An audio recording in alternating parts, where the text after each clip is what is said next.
Hello everyone, good evening. কেমন আছো তোমরা সবাই? আশা করছি তোমরা সবাই খুব ভালো আছো, আমিও ভালো আছি। তো আমি বিপাশা, আমার চ্যানেল বিপাশা রুটি শিখাতে তোমাদেরকে স্বাগত জানিয়ে আজকে আমি আমার ব্লগটা শুরু করছি।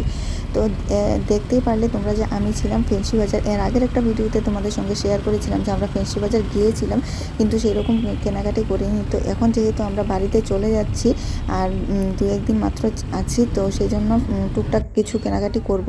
তো সেই জন্য গিয়েছিলাম ফেন্সি বাজার। তো ফাইনালি ফেন্সি বাজার থেকে এখন আমরা রুমের মধ্যে চলে যাচ্ছি। আর তোমরা তো জানোই আমি সেই রকম বড় ব্লগার না, যার কারণে আমি ফেন্সি বাজারে গিয়ে সেই রকম কোনো ভিডিও করিনি। ঠিক আছে, তো কী কী এনেছি সেগুলো তোমাদের সঙ্গে শেয়ার করব। তো আমরা এখন রুমে চলে যাচ্ছি। আর এখানে দেখো মানে গুয়াহাটির রাত্রের দৃশ্যটা কিন্তু খুবই সুন্দর, দারুণ, মানে একটা দেখবার মতো, মন কেড়ে নেওয়ার মতো একটা দৃশ্য।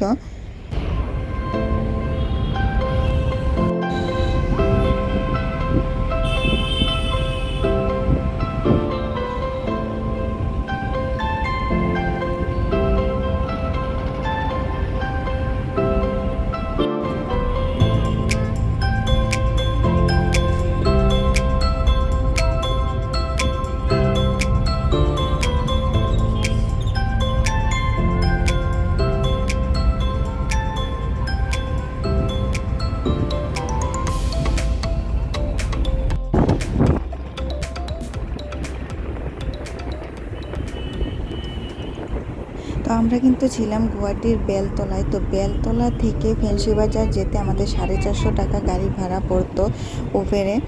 তো আমরা যেই জায়গাটার মধ্যে ছিলাম, এই জায়গাটা খুবই ভালো ছিল, কারণ একদম শান্ত প্রকৃতির এলাকাটা, পাশেই ছিল স্কুল, সামনেই ছিল বাজার, এই গল্লিটা দিয়ে ঢুকে। তো আমরা ফেন্সি বাজার থেকে আসার সময় একটু আগেই নেমে পড়েছিলাম বাজারের সামনে, কারণ এখন রুমে গিয়ে আমি রান্না করব। তো সেই জন্য কিছু সবজি নিয়ে নিয়েছি। তো রাতের খাবার একদম শর্টকাট রান্না করে আমরা আমাদের রাতের খাবার কমপ্লিট করব।